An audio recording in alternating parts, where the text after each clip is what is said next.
America's favorite place to watch football is Stadium Swim, located at Circa Resort and Casino in Las Vegas. Catch all the biggest games at a viewing experience built for sports fans. Chill in one of their 6 pools on 3 different levels for a perfect view of their massive screen. Plenty of seating options from cozy daybeds to private, temperature-controlled cabanas. Stadium Swim. Book your spot today at circalasvegas.com. You're listening to the Archaeology Podcast Network.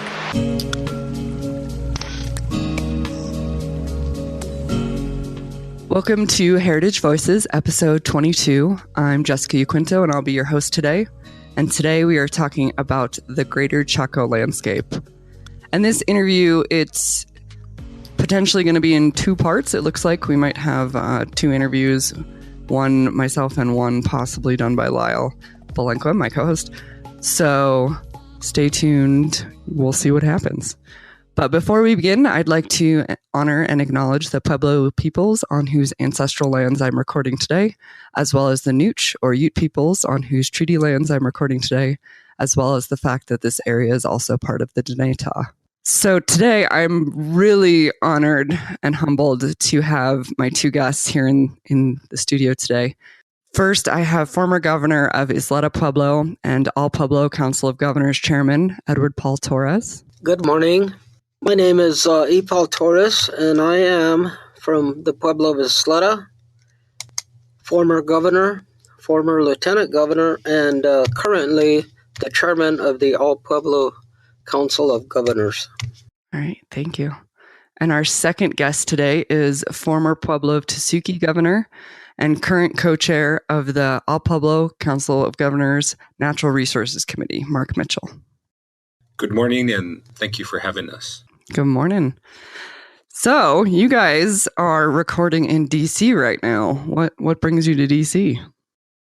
We're here to lobby for the protection of the Chaco Canyon area and basically the landscape in which this area is located. The reason why we're really here is to make sure that the area around Chaco is protected and free of wells, oil wells and gas pads and oil pads and what have you. So is there something particular happening at this moment that initiated this journey?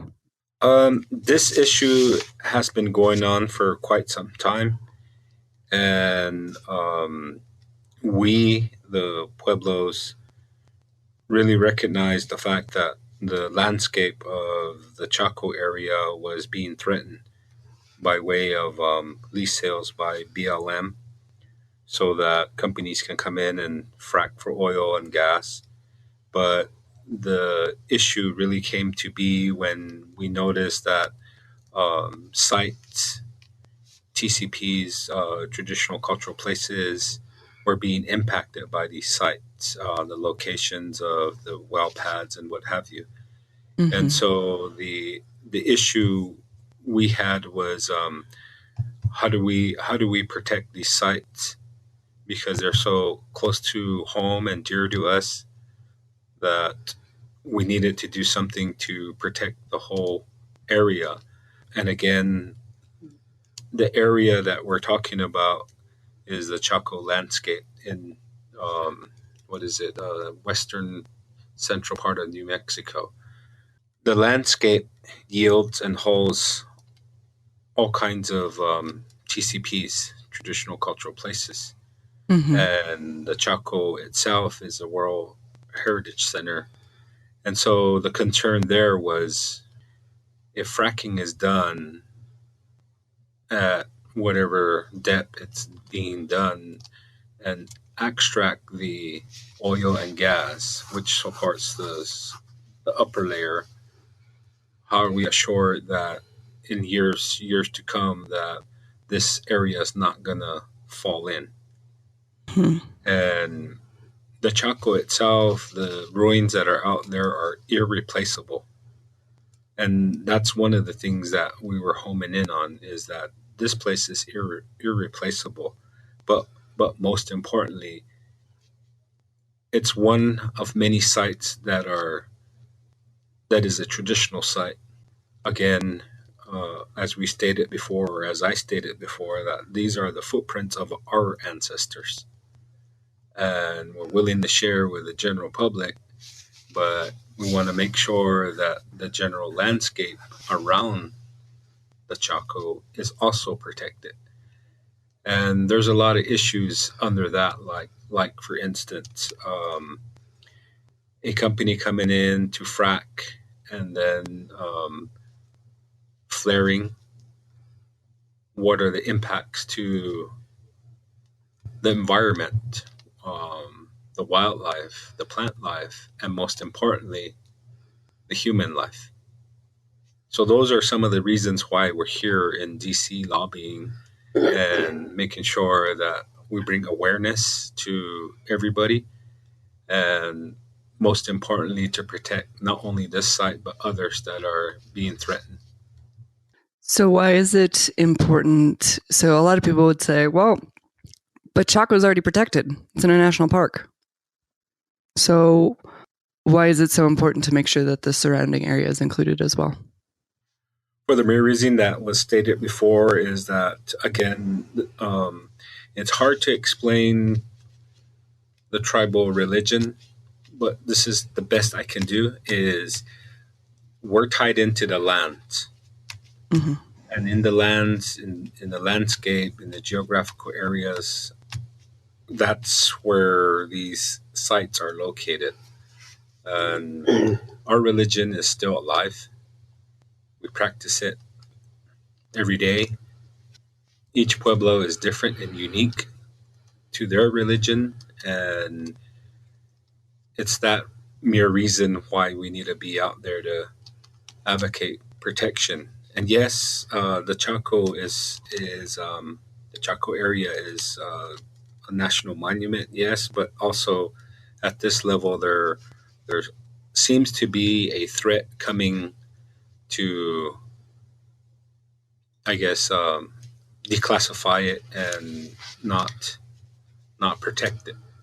So we want to advocate already and let them know that, yes, please keep it protected, but also making sure that the outer regions and the landscape is also protected. And one thing that the Pueblos and the other tribes in New Mexico are concerned with is there is nothing set in stone as far as the protection of Chaco. There are many oil wells out there, and they are just getting closer and closer and closer. And with the technology now, they are drilling horizontally, not just vertically. So there is a bill that is being introduced by Senator Udall and Senator Heinrich that we are asking the different people, congressional people that we've met with to address sooner than later, so that protection can be put in place that will be set in stone. But right now there is nothing there that will protect Chaco, and we're hearing that they're even looking at getting closer, getting closer than the cultural zone that's there, and closer to the monument. So what has that been like? What has that been like working with the two senators, and how receptive have people been to your trip in DC? The reception has been good. We feel that the people that we have met with are concerned also, and the Department of Interior has or is putting a plan in place, and the Bureau of Land Management, the people that we met with there, want to work with us as far as putting something in place, a presentation where the tribes can get in there and do a survey on the perimeter of the Chaco area to make sure that these areas, the areas that are found, will also be protected. Great. And that was the national BLM that you were speaking with? Yes. That's great. Former Governor Mitchell, did you have anything you wanted to add to that about the reception in D.C.? Mm-hmm. Oh, yeah. As always, this is not our first trip up here. As tribal governments, we've come up here to lobby the Hill and our congressional folks and others. And so this was good. The reception was well taken. Nobody gave us any hardship.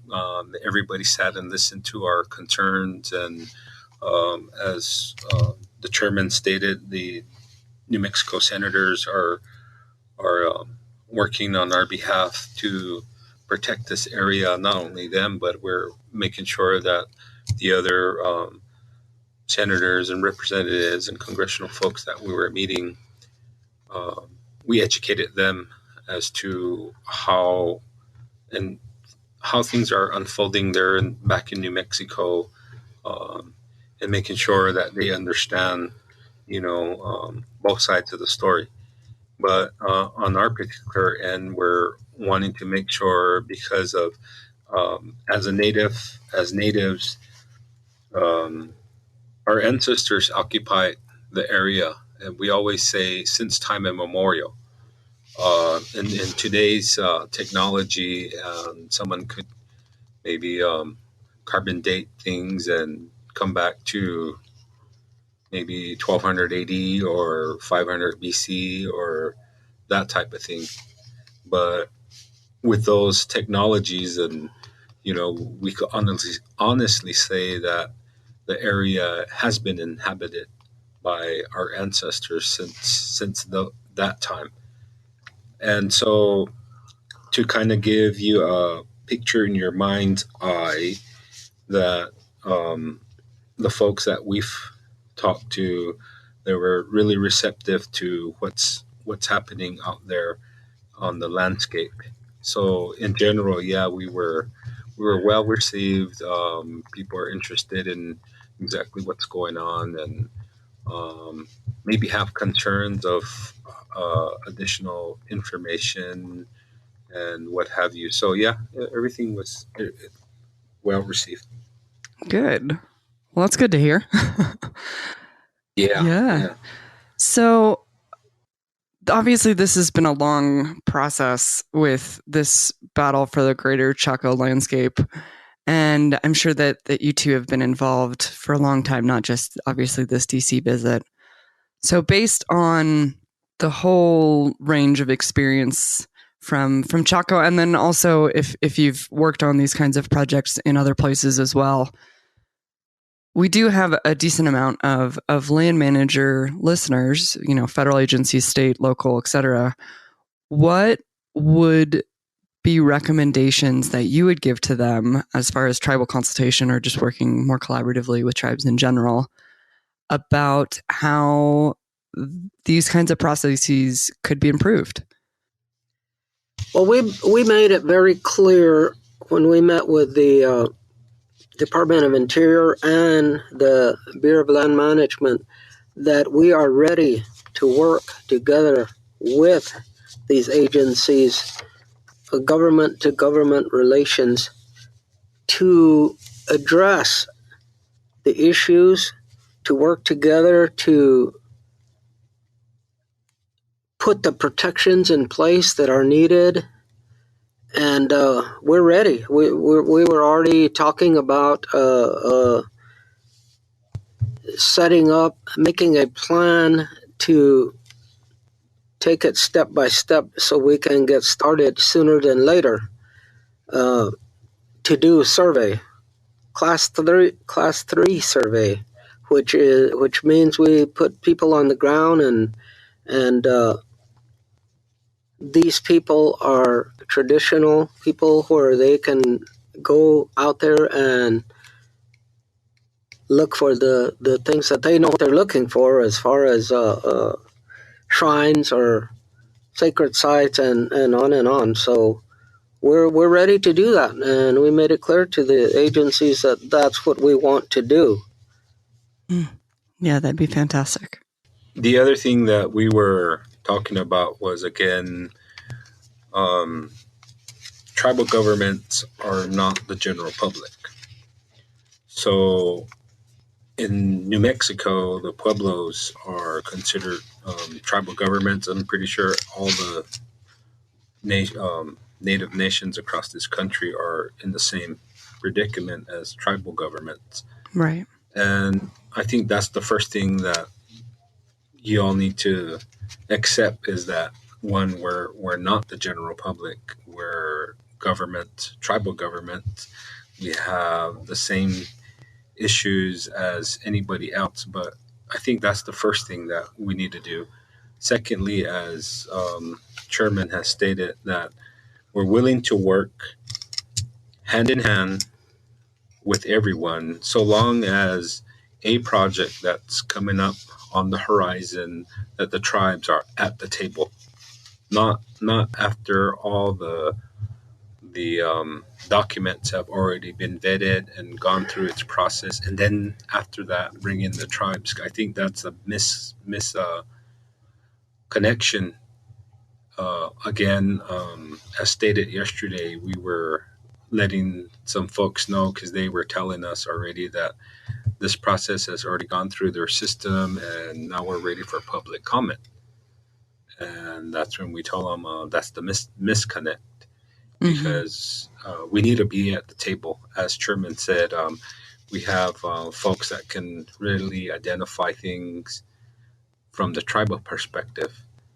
And again, we're wanting to work to protect these sites and making sure that we're doing this for our future leaders, the unborn. Because again, we always say that what we enjoy today, that the unborn should enjoy the same amenities that we have. Yeah, absolutely. Well, on that note, we are going to take our first break. Save on O'Reilly Brake Parts Cleaner. Get 2 cans of O'Reilly Brake Parts Cleaner for just $8. Valid in-store only at O'Reilly Auto Parts. O'Reilly Auto Parts. America's favorite place to watch football is Stadium Swim, located at Circa Resort and Casino in Las Vegas. Catch all the biggest games at a viewing experience built for sports fans. Chill in one of their 6 pools on 3 different levels for a perfect view of their massive screen. Plenty of seating options, from cozy daybeds to private, temperature-controlled cabanas. Stadium Swim. Book your spot today at circalasvegas.com. All right, and we are back. So we were just talking about what you would recommend to federal agencies as far as how they could better work with tribes, and you were just mentioning sovereignty and making sure they realized that it was a government-to-government relationship as opposed to the general public or other stakeholder groups. Correct. But I'm curious also, as nations, what would you recommend to other nations facing these similar challenges or these similar efforts that you guys are working with fighting for the Greater Chaco Landscape? My advice would be, don't give up. Don't ever give up, because these are the footprints of our ancestors. There's a reason why things are out there. And yes, while we may depend on the current amenities, these items and these places were placed there not by us today, but those that occupied the area since this nation, before this nation was a nation. We had already had native indigenous peoples from one ocean to another. And so my advice is, don't give up. Don't ever give up. Chairman Torres, did you have anything you wanted to add to that? Yes, I think that my advice would be that the tribes get involved right away on the front end when they hear about it from whomever it might be. Find out what's going on, get involved, do insist on getting consultations in place, because that's what's left out is the consultation part. And if the tribes don't, if we don't get consulted, we don't know what's going on. And like Governor Mitchell is saying, we get the report after everything is completed without being consulted, and that's not the way it's supposed to work. Not with government to government relationships. So I would say, whatever issue it might be, as soon as you find out, get people working on it and get involved right away. And I know a lot of tribes don't do that, and sometimes you can't do it for whatever reason, but it needs to be done. Which brings me to my next question. So, obviously, to anyone in the Southwest, everybody knows that the Pueblo people and the Navajo people have a very long, complicated history with each other, and that it has been very contentious in a lot of ways, but that you guys have come together over issues like Chaco and Bears Ears in a really unprecedented way. So could you talk a little bit about how that happened and maybe why that happened? 2 years ago, we had a historical meeting, and when I say we, I'm talking about the All Pueblo Council, had a historical meeting with the Navajo Nation at the Indian Pueblo Cultural Center about the Chaco issue.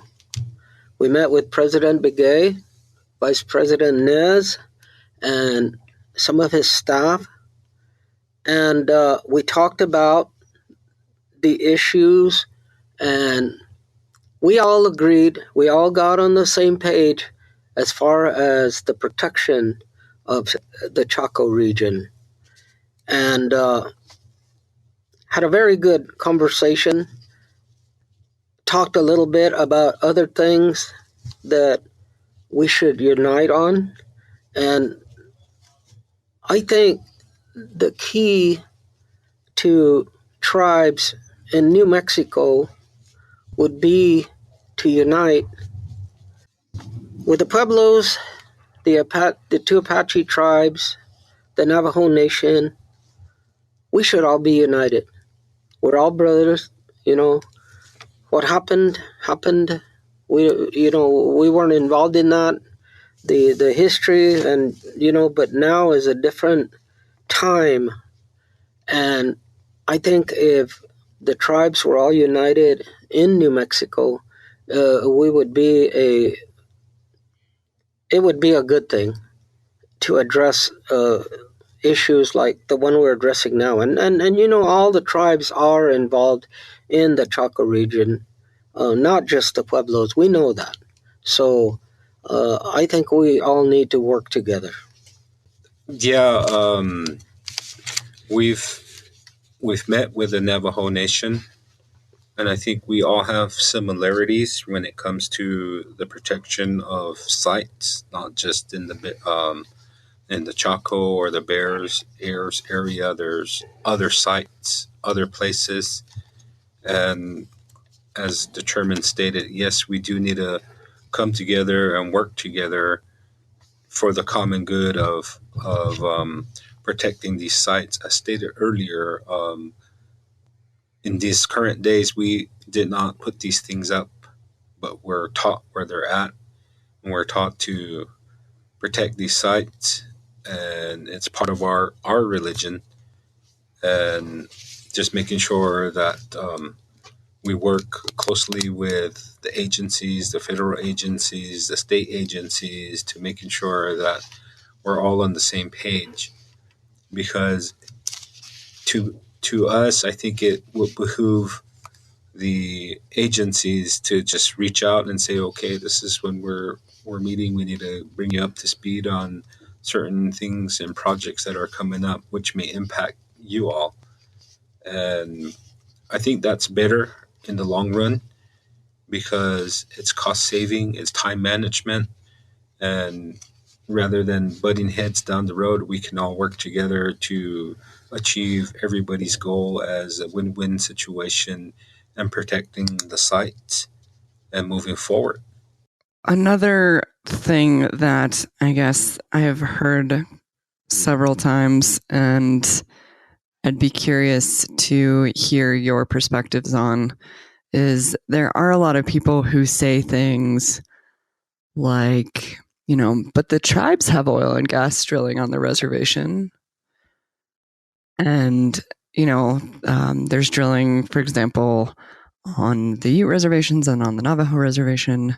And how do you explain to people what the difference is with protecting this particular area, or just how it's different, I guess? From my point of view, I guess this question will be directed to the Navajo Nation because they know their TCPs and where they're located. And it's up to each tribal government to move forward on their own endeavors. But the difference is that this is Chaco Canyon, a unique area, a protected area, and making sure that that the Chaco is there for everybody to come and see. Whereas a tribe, they have their own government, they have their own vision of how they're going to support their people. And if tribes do have this, that's their call. And we have this understanding amongst the tribes that as governments, we respect each other, and we want to make sure that when things like this happen in a common area like the Chaco, that we all come together. And so that will be my answer to what you're asking. But really, it would the answer would really come from the Navajo Nation. Yeah, I think that's an important part of sovereignty that people sometimes want to forget, I guess, is the economic sovereignty.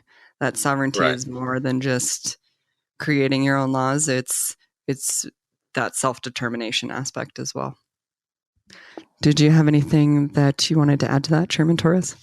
We've been here in D.C. the whole week, meeting after meeting, talking about protection of Chaco, and I've been thinking to myself, I wish some people would understand that everything is not about money. Like, these national monuments need protection. Chaco needs protection. Why? Because that's where our ancestors lived.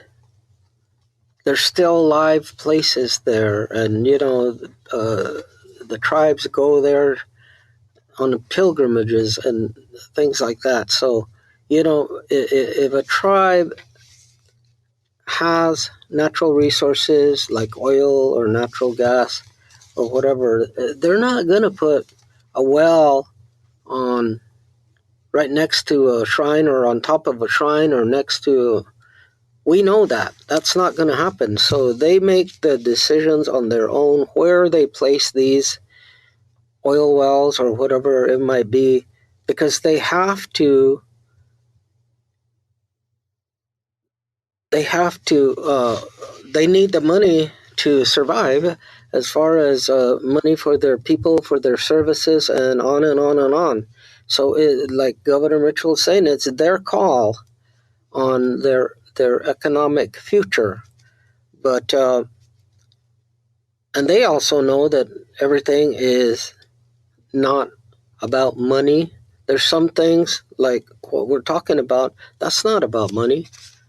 It's about keeping things the way our ancestors left them for our kids and their kids and their kids and from now on. And that's the point we're trying to get across to everybody in the conversations that we're having. So I'm curious, I imagine that you two have been to Chaco itself a good number of times with all of this.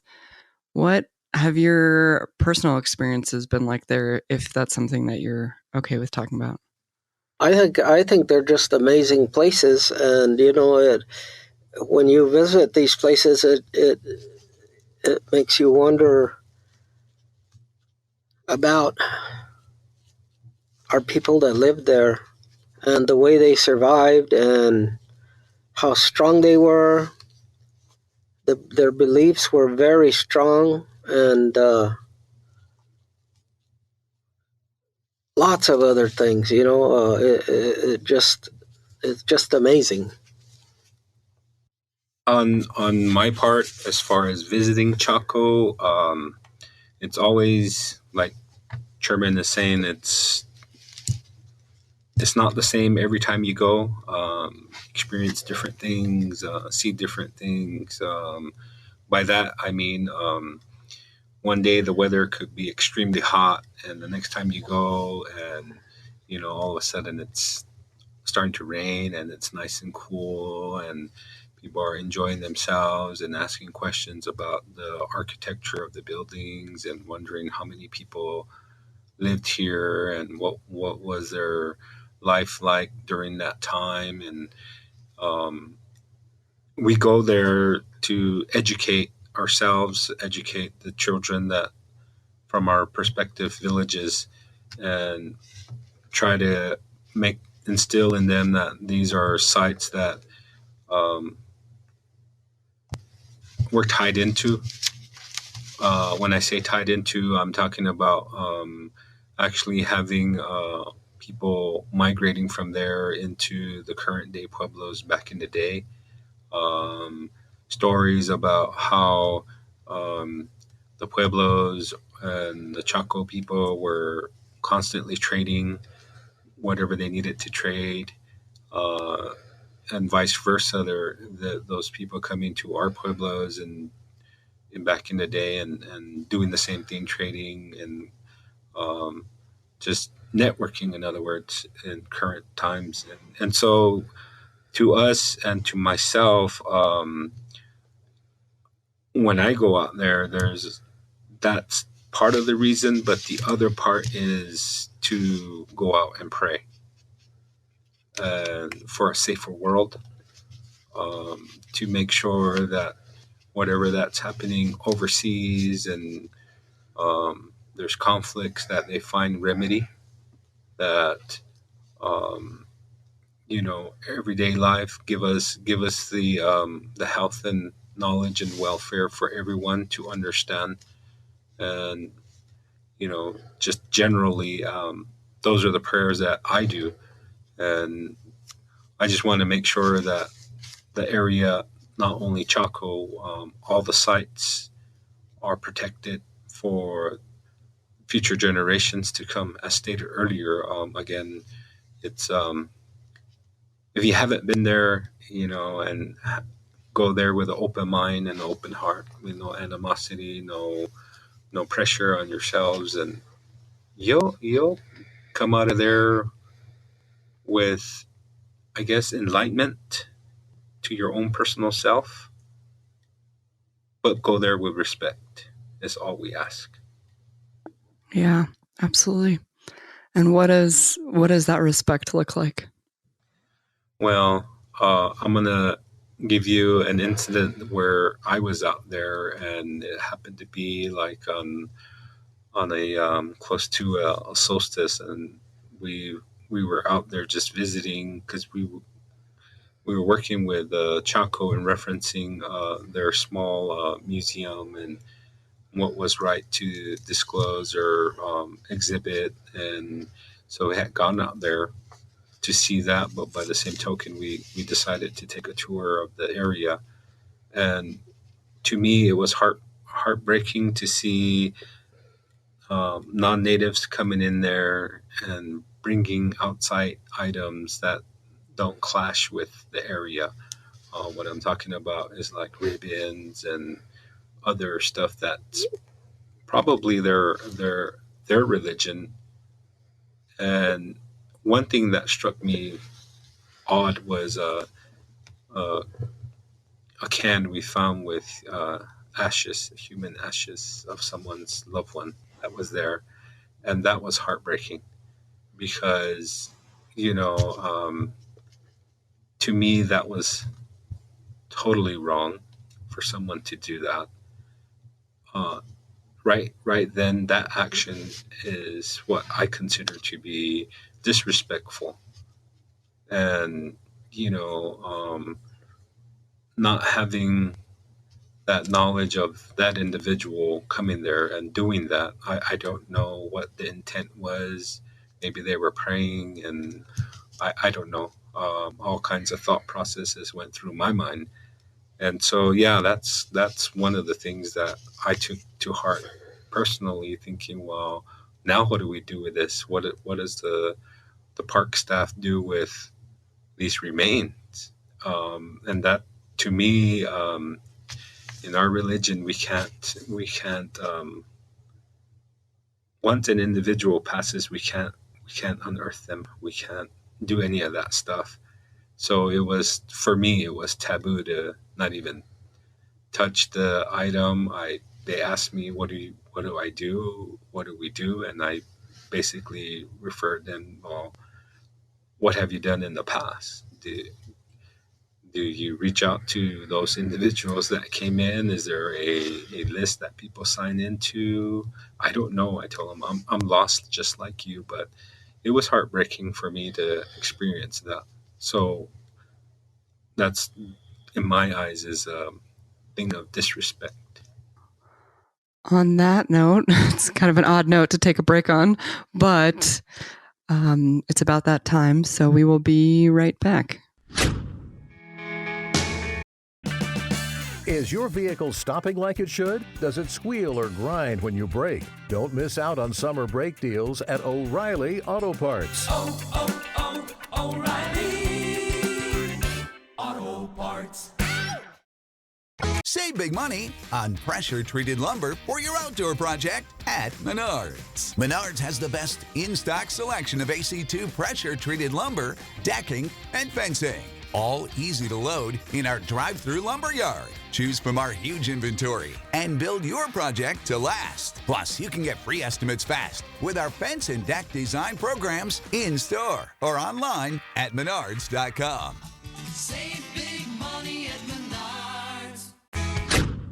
All right, and we are back. So just to add on to what we were just finishing out there real quick, I do just want to add that, like former Governor Mitchell was saying, that not only is it disrespectful in the ways that he mentioned, but also leaving ashes is also disrespectful to a lot of the staff there is Navajo as well, and culturally for them as well, it's not appropriate to be interacting with human remains, so our ancestors. So putting a maintenance person, for example, in the position of having to deal with the situation is it's not very respectful. So keep that in mind if that was something you were thinking about doing, that it's not a respectful way to approach either the associated tribes or the staff itself. All right. So moving on to other topics. What have you found to be most successful in these efforts? Or what would you advise people who are trying to do collaborative projects on how to work together in the future? Either of those. First of all, I think that the Pueblos addressing this issue with Chaco and the federal government is unique because, as we've stated more than once, it's a government-to-government relationship. So and we have talked about protecting other monuments also. We addressed the Bears Ears issue a little bit. I think going forward, we need to make sure that the federal government knows that they have the trust responsibility, and there are laws in place, that they need to protect the sites where our ancestors made their footprint. And as I stated earlier, it's not just for us, it's for our children and their children and their children. So it is so important. I think that this trip to D.C. this week, we've been successful of getting the message to the people that we have visited. And as I stated earlier, we're anxious to work with the BLM and the Department of Interior to do our part on getting things in place where we know that we'll have the protection that is needed. And this is just the Chaco area, but there are other areas that need the same thing. So the work is just beginning. As far as this particular issue, I have not gauged if it was successful or not, because we're just starting out. But I think one of the things that I would advise tribes and the federal agencies and state agencies is that, yes, continue if you haven't been reaching out to the tribes, or if you have, continue doing that, even a phone call, or if you're driving by, just to pop in and say, did you all receive this, and this? Because there's a project coming up, and this is what we want to do. We want to have the tribal government at the table so they understand what's happening. And again, it all falls back to budgeting, cost effectiveness of a project.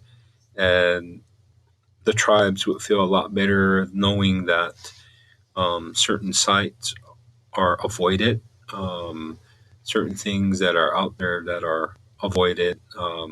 We've recommended a few things like ground penetrating radar, if possible, because that would assist in identifying burial sites that may be out there, other things of that nature. So I would recommend that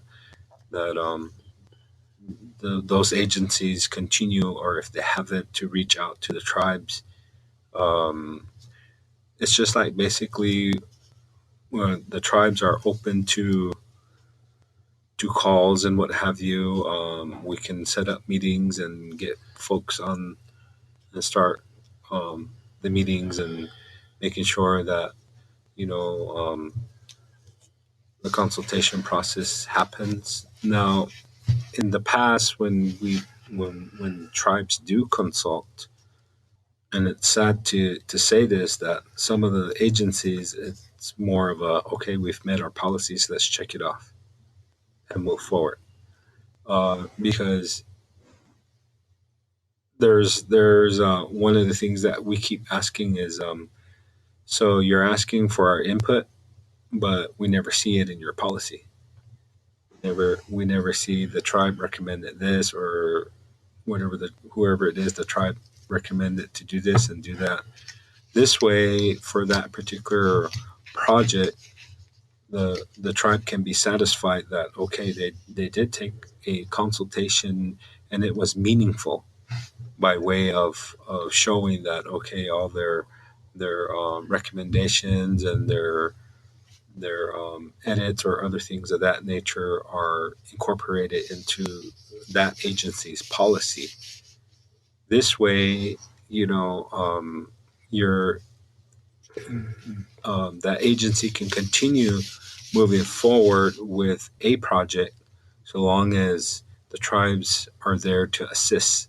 And I think that's the common goal here in this issue with the Chaco, is that, okay, you need to bring the tribes to the table so that we can see what you're doing, what plans are out there, and recommend things and get boots on the ground, as stated earlier, so that the tribal side can assist. Because as the archaeologists are out there for a company, they're not cognizant of traditional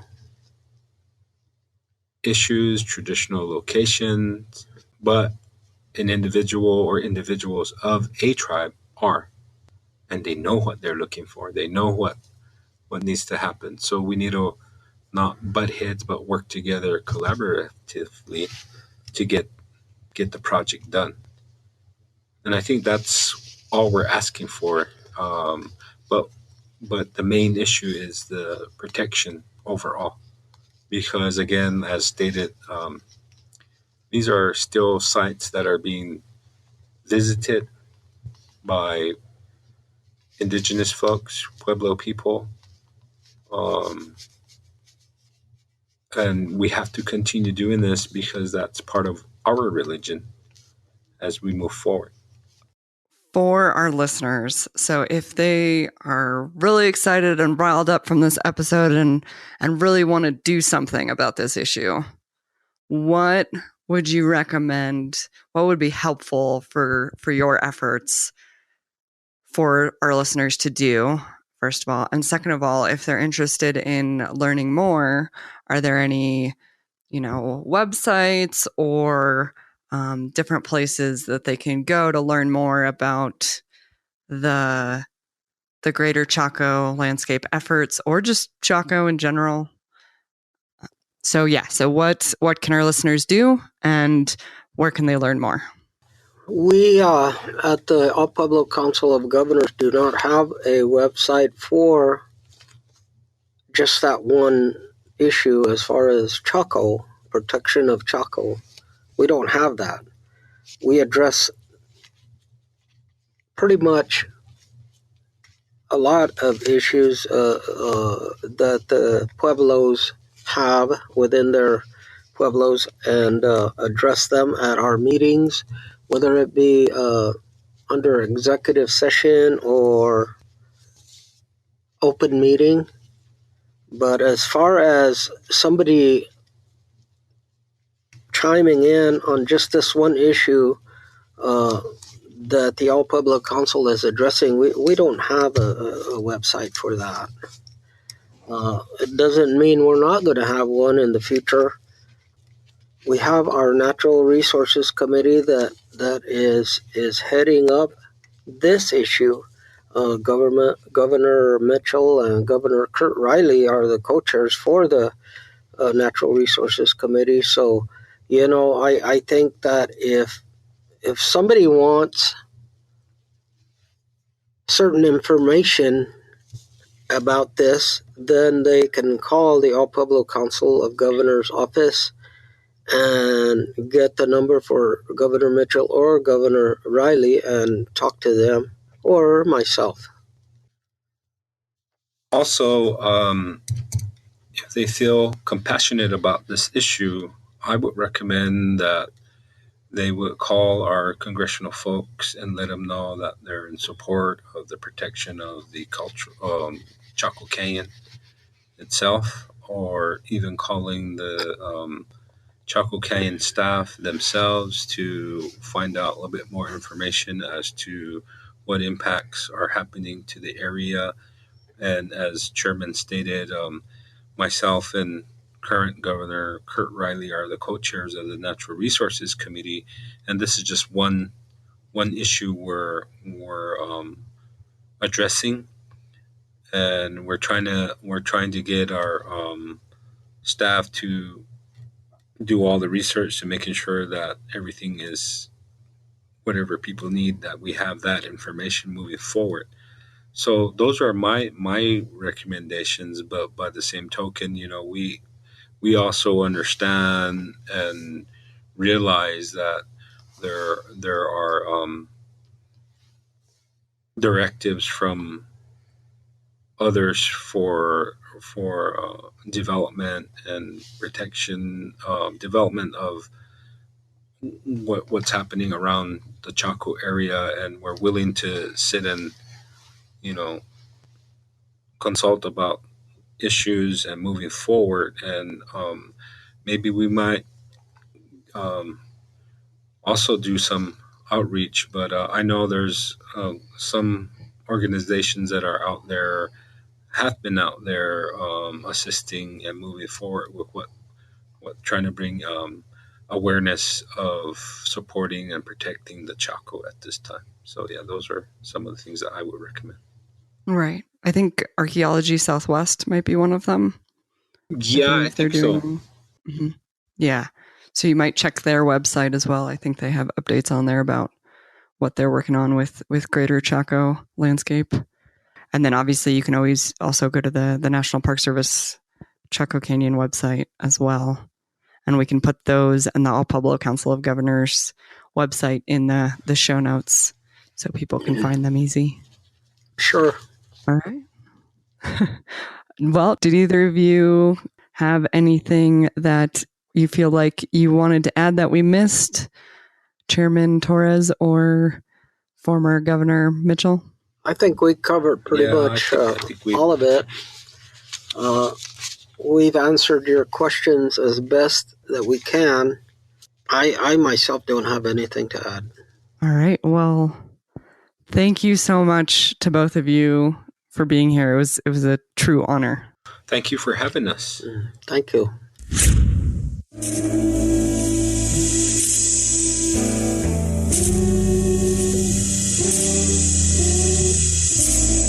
The CRM Archaeology podcast brings together a panel of cultural resource management professionals to discuss the issues that really matter to the profession. Find out about networking strategies, job hunting, graduate programs, and much more. We'll often feature interviews with college professors, CRM business owners, and experts as well. Check out the show on iTunes, Stitcher Radio, and at www.archaeologypodcastnetwork.com/CRM Arc Podcast.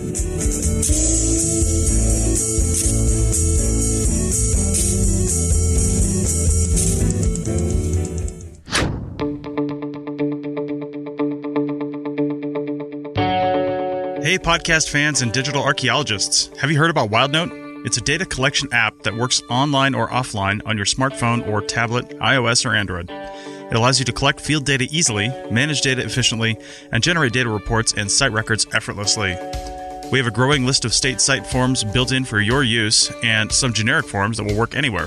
Check out the shovel testing and photograph forms. You can get a free all-access 30-day trial today by going to wildnoteapp.com. That's wildnoteapp.com for your free 30-day trial. Now back to the show.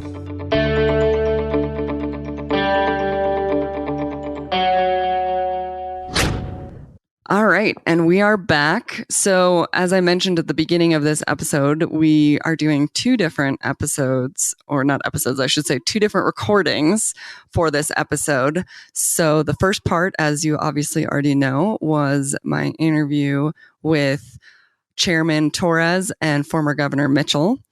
And this second part, Lyle actually ended up not being able to make it. He was called out on some tribal business. But I'm going to be interviewing Keegan King, who is an advocate for Acoma Pueblo and who has been working on this Greater Chaco Landscape project effort, I guess you should say. So Keegan, if you wouldn't mind to get us started, talking about how you got into this kind of work in the first place, and then second, why this particular effort? Sure. Thank you for having us. The governors have been working on this issue for quite a while now, and I first got involved with some of the sacred sites advocacy. I think right out of high school. I'm from Acoma Pueblo, but my family moved to Albuquerque, and at the time, the city was considering developing the Petroglyph National Monument, and so that was sort of an important moment in my life, and I got involved with the campaign and the fight to protect Petroglyph National Monument. And so through that, I've always had an interest in other sacred sites that are important to tribes and specifically to our pueblos. Great. And so could you speak a little bit to this particular effort, the Chaco effort, and what got you involved here? Sure. So as a tribal member from Acoma Pueblo, we trace our ancestry to many different places in the Southwest, but Chaco Canyon specifically. And for the listeners, of course, Chaco Canyon is a precious place to our Pueblo communities and to all tribes in the Southwest. But to the general public and to all Americans, it's a place that needs to be protected. And so as we saw the threat of oil and gas development around the park encroach on the boundaries, many people, leadership, community members, advocates like myself got involved in this. And so we've been trying to use every means at our disposal to have an effect on policy both locally and nationally. Yeah. So can you talk a little bit about that specifically, the how you've been trying to affect policy both nationally and locally? What does that look like? Well, the governors, Chairman Torres of the All Pueblo Council of Governors, along with Governor Kurt Riley from the Pueblo of Acoma, Governor Michael Chavarria from the Pueblo of Santa Clara, and former governor and councilman Mark Mitchell from the Pueblo of Tesuque have all come out to Washington, D.C. this week to talk with members of Congress and to talk with the various different departments, the BLM, BIA, the Interior, about the need to protect the Greater Chaco Landscape. So, part of what the governors want to see accomplished is really realizing that the park itself, the boundaries of the park, don't protect a lot of the outlier sites. There are many unexcavated great houses, ruins, and also cultural sites outside of the Chaco National Historic Park. And so the governors want to ensure that other sites that currently are outside of the boundary remain protected. And so they've been pushing for a boundary. It varies in some areas, but for the most part, it's about a 10-mile boundary around the Chaco National Historic Park that would exempt federal lands from leasing. And so this is very important because right now in New Mexico, there have been some lease sales of parcels very close to the park. And the governors and the Pueblos have been concerned that with new technologies like horizontal drilling and fracking, that some of these new technologies will impact the integrity of the ruins. And of course, the water, the ground itself, the animals, and the welfare of the people living around Chaco Park. And so they've been on the Hill this week talking with different folks, talking specifically about Senate Bill 2907, which is the Chaco Cultural Heritage Area Protection Act of 2018. And they have been working with Senator Heinrich and Senator Udall to get this legislation introduced, and are now hopeful that with its passage, the Greater Chaco Landscape will be protected. And what does the process look like from here to get that through? Well, there are still a few hurdles. Right now, it is in the Senate Natural Resources Committee, and so it would need a markup there. It would also need House sponsors, and so it's still in the very beginning stages. But the governors were talking with some of the House members this week about possible House companion to the Senate bill. And does it sound like there's a good chance of that happening? I think it really depends on the outcome of the election. I think that there are some very I think it's tough to say what what the fate of the bill will be at this point. But I think depending on the outcome of the election, we'll see how well it varies. I mean, I think in the Southwest, senators and Congress people are definitely interested in protecting it because they've been there and they've seen it and they know how important it is. I think the challenge for the governors is ensuring that members of Congress outside of the Southwest understand just how important this World Heritage Site is. Mm-hmm. Mm-hmm.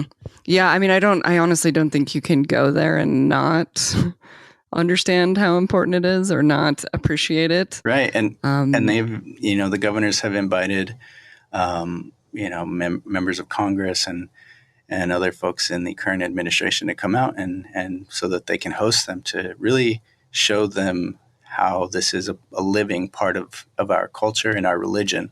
And it's not something that was abandoned, but is still, a very vibrant part of our history and our future.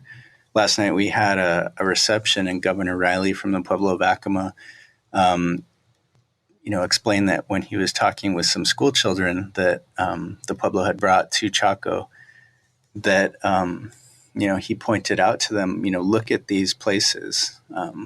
You can see here that our people were engineers, mathematicians, physicians, water conservators, and many, many other things, artists, and pointing out that is in them, that tradition still lives within them. And I think it's really a powerful message to our young people that, that is the legacy that they come from, and that is what we can be in the future. And so it's a very important message that we have. It's part of our living history and definitely part of our future. Yeah, absolutely. I mean, just purely if you just looked at the architecture, I mean, it is stunning. The level of detail and the amount of just sheer time it would have taken. It's really, when you take the time and really look at it, it's really, yeah, it's just a really incredible place.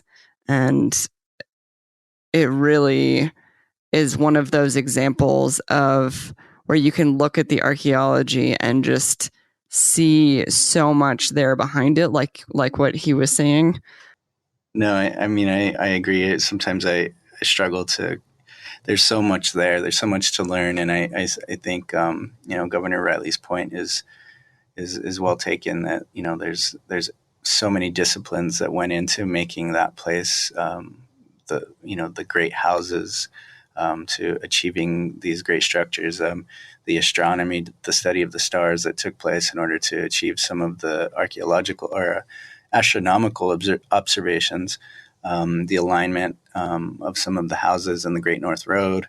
I've even read papers about the acoustics of Pueblo Bonito, and how it may have been aligned with other great house sites in the Chaco Canyon that so that the acoustics were good enough so that you could talk to other folks in other great houses across the canyon. And so, there are tons of lessons to be learned, including the governance.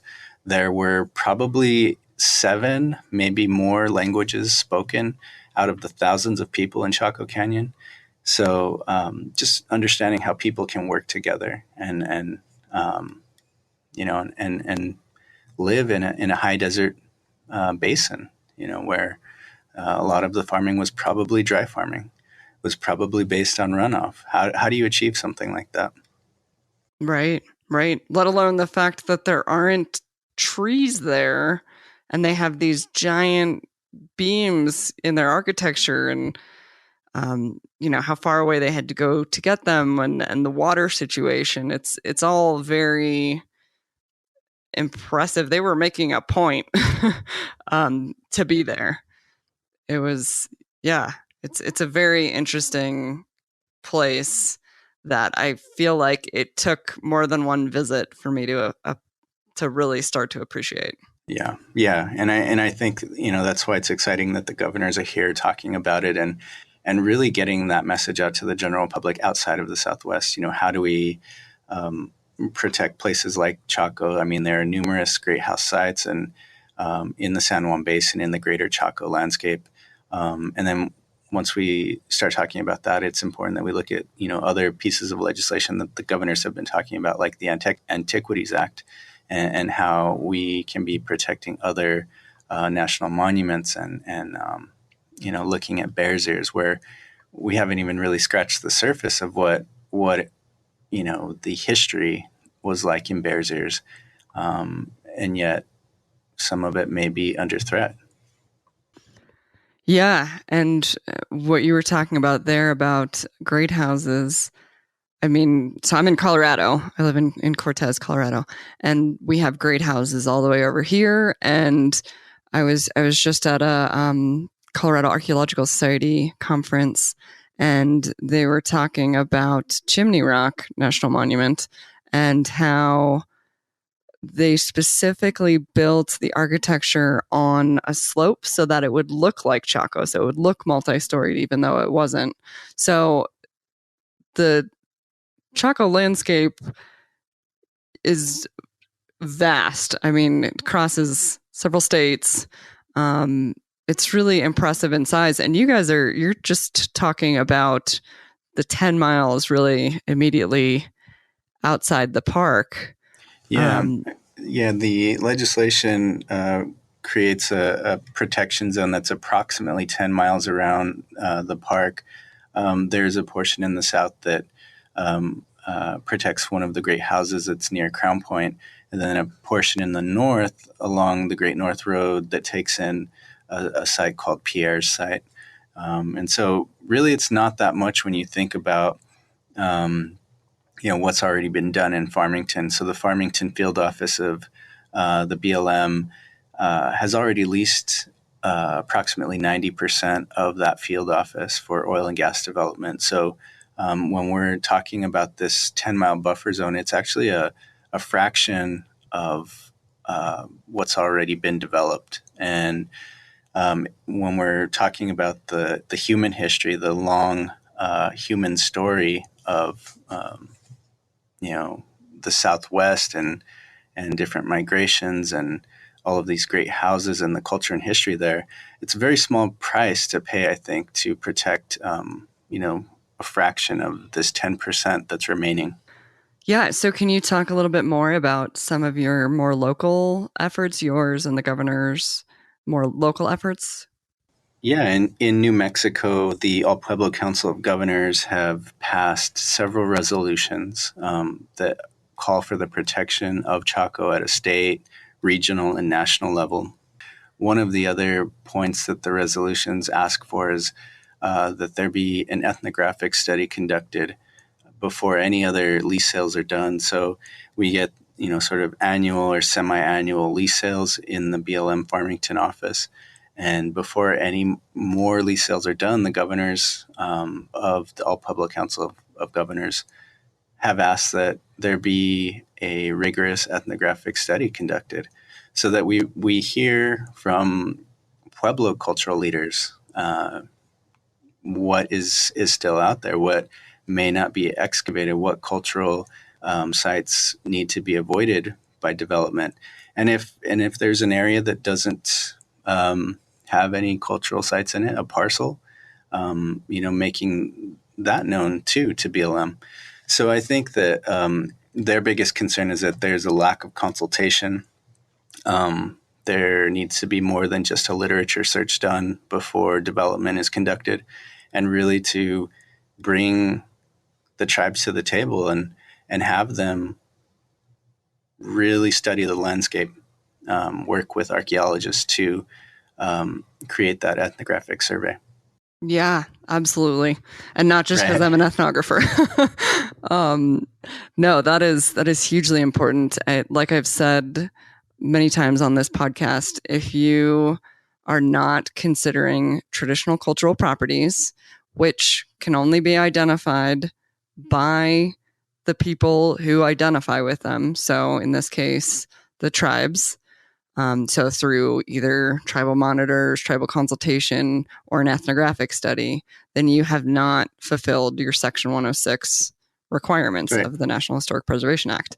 So something like this, an ethnographic study, it just, I mean, honestly, in my opinion, but then again, I'm an ethnographer, I think should be standard practice as part of 106. But at least, otherwise tribal monitors, again, tribal consultation done correctly.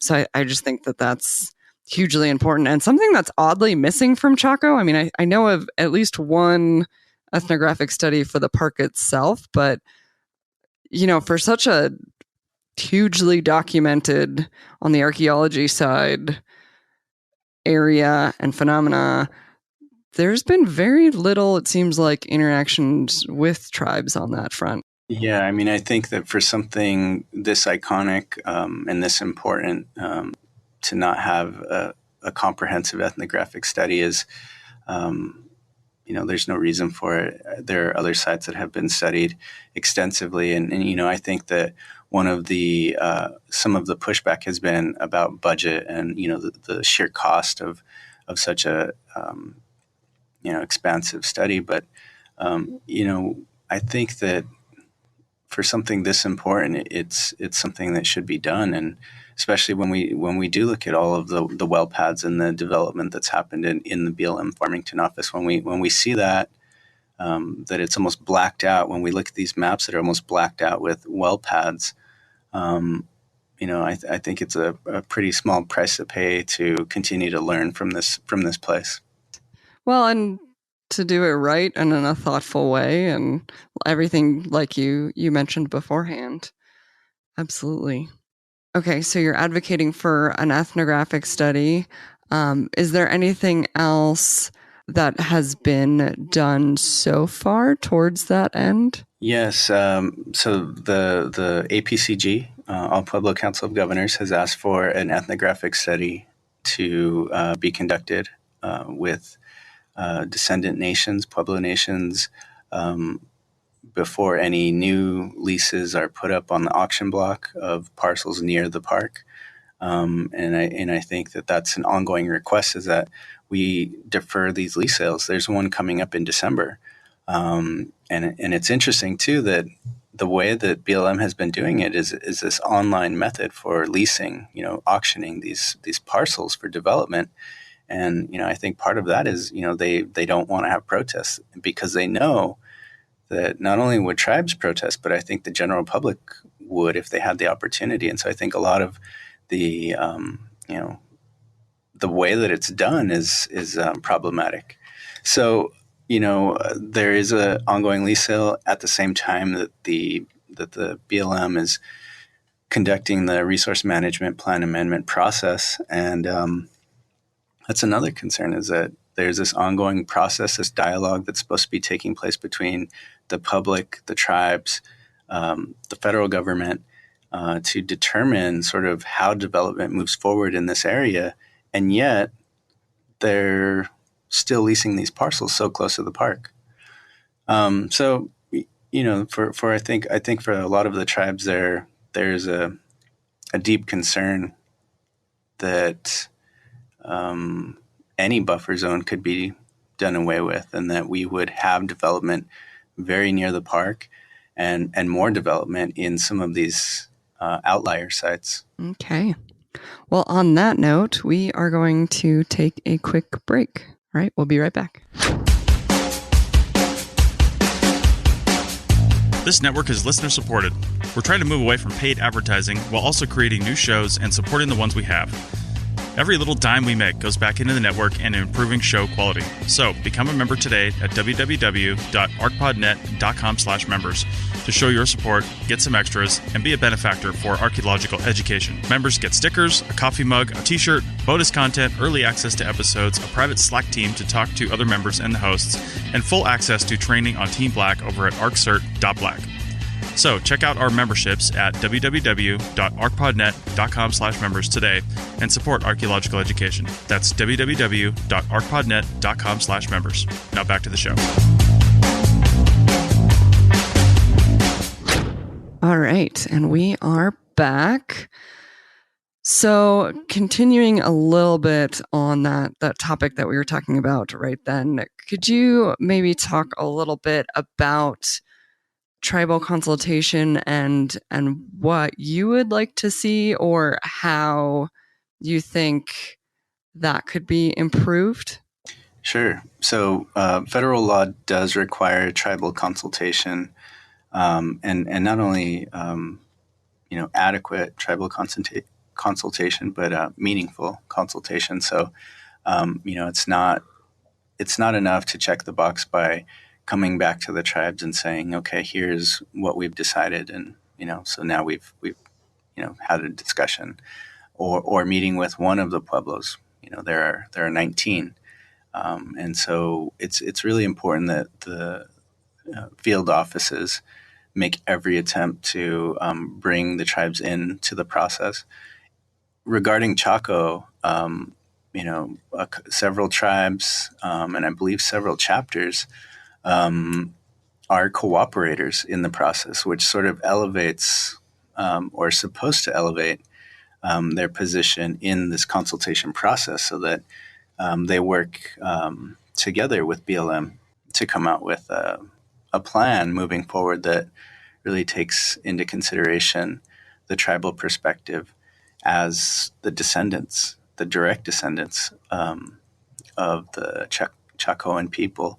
And so, we really haven't seen enough consultation, even with cooperator status granted, through this resource management plan amendment process. And so I think the governors have been discussing with the administration this week here in Washington, D.C., and members of Congress, how do we improve that relationship? How do we ensure that these concerns are taken, that are made part of a plan, so that moving forward, development is done in a way that works with the tribes. And again, one way to do that would be to have an ethnographic study, to be able to have cultural leaders, religious leaders in the field, looking at parcels, looking at this buffer zone, to ensure that there isn't a new development put over a great house site, or any other cultural site. And so I think that we're not quite there yet. And so I think there's concern, there's some worry that that due diligence hasn't been done. But I hope that that improves, because the resource management plan amendment process for the Farmington Field Office is set to conclude soon. Okay. So what other advice or guidance would you give to other tribes, maybe in other parts of the country, who face a similar challenge?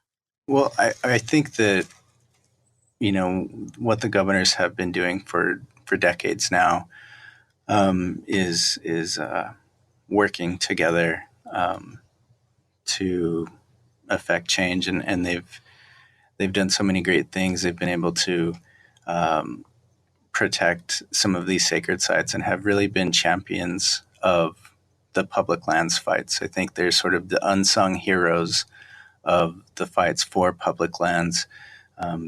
Bears Ears, Rio Grande del Norte, the Oregon Mountains, Desert Peaks. The governors have all been there playing a role to protect these places for all people because they are public lands, because Pueblo people still use these places, go on pilgrimages to these places.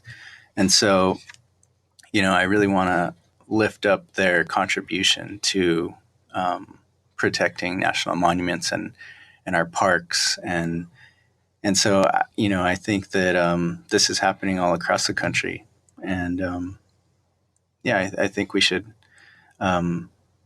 really look at the contribution that the tribes have been making through 1906 and the original Antiquities Act all the way to today. Sorry, Jessica, that didn't really answer your question, but it's okay. It was great. No, it was a good point though. I mean, did you want to speak to the question to the other, or should I move on? Sure. Yeah. So can you tell me it again? So it was about just kind of like maybe either like what's worked well or what you would recommend to other tribes like facing similar fights. So I think what's worked well with the fight to protect Chaco Canyon and the Greater Chaco region is the fact that the governors have a centuries-old consortium, the All Pueblo Council of Governors. This council began meeting after the Pueblo Revolt and is older than many institutions in the U.S. And they've met consistently, annually, for hundreds of years, and it continues to this day. And so I think that having their leadership and their guidance to continue this fight has enabled all of our communities to be engaged in it, and I think is a model for how we protect sacred sites across the country. Yeah, that's amazing. You don't build that kind of relationship overnight, that's for sure. Right. So to close out, and thank you again for coming on, and thank you again to Chairman Torres and former Governor Mitchell as well for the other part of the episode. So I'm going to close out with the same question I closed out with them, which was just where can people go to learn more? What resources are out there? And also if somebody hears this episode and they're fired up to do something to help out with Chaco, what would you recommend? What would be most helpful? Right. Well, if folks want to learn more about sort of the latest from the tribes and from the governors, they can go to the Facebook page. It's the Protect Greater Chaco Facebook page, and they can learn more about the campaign to protect Chaco and all of its outlier sites. They can also learn a little bit more about the Senate bill that Senator Heinrich and Senator Udall have co-sponsored. That's Senate Bill 2907. And I will send you the link, Jessica, so you can put that in the show notes. Great. And yeah, I mean, I think there's a lot of grassroots organizing happening, and there are different ways to get involved. And I think in the spring we'll be posting some events that people can come to. Hopefully we can get out to Chaco Canyon itself. All right. Well, we will definitely make sure we get all of that as well as the links mentioned in the first part of the episode on the show notes. And thank you again, Keegan, for coming on and speaking with us. Yeah. Thank you, Jessica. Thanks for listening to the Heritage Voices podcast. You can find show notes at www.archaeologypodcastnetwork.com/Heritage Voices. Please subscribe to the show on iTunes, Stitcher, or the Google Music Store. Also, if you like the show, please share with your friends or write us a review. If you have any questions, comments, or show suggestions, please reach out to me at jessica@livingheritageanthropology.com. livingheritageanthropology.org, or you can find me on Facebook through Living Heritage Anthropology or on Twitter at Living Heritage A. As always, thank you to Lyle Belenqua and Jason Nez for their collaboration on our incredible logo.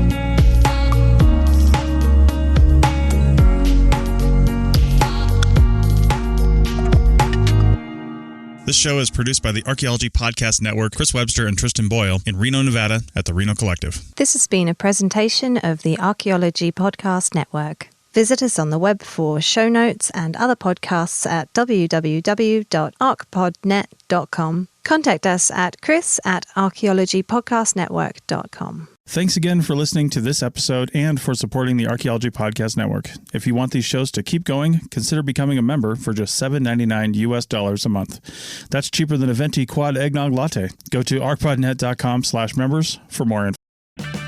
Save on O'Reilly Brake Parts Cleaner. Get 2 cans of O'Reilly Brake Parts Cleaner for just $8. Valid in-store only at O'Reilly Auto Parts. O'Reilly Auto Parts. Is your vehicle stopping like it should? Does it squeal or grind when you brake? Don't miss out on summer brake deals at O'Reilly Auto Parts. O'Reilly Auto Parts.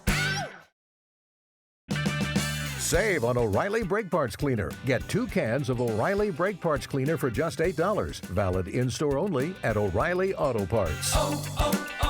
O'Reilly Auto Parts.